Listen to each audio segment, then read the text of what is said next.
So I'm trying to collect all my thoughts about aventurine for my really, really long analysis, and of course I get to the final Victor light cone because what am I gonna do? Skip that? Look at it. And every single time I look at this light cone, I just can't help but think to myself, like, can you imagine being Ratio? Like, seriously, could you imagine that?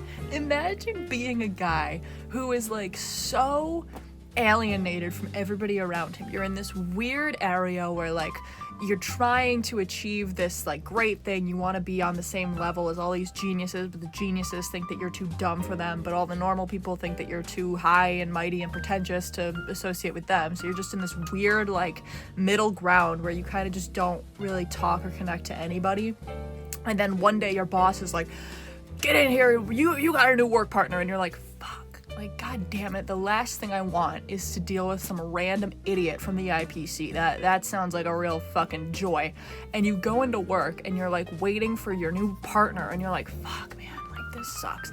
And in walks a 5'6" blonde man who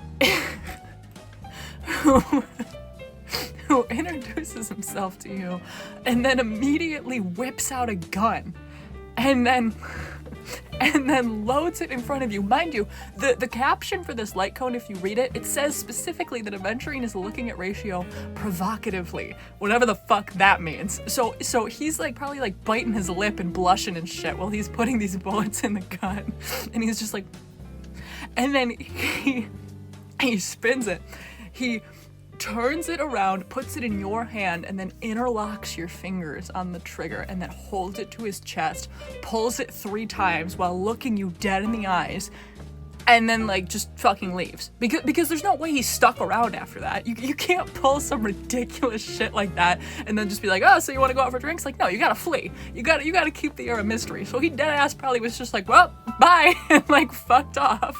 And then Ratio was probably there like what?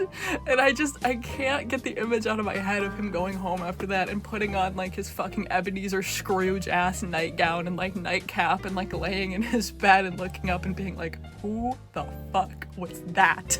And you know that it was important and influential because it turned into a light cone, so you know he's not gonna forget that. Mind you, how could you?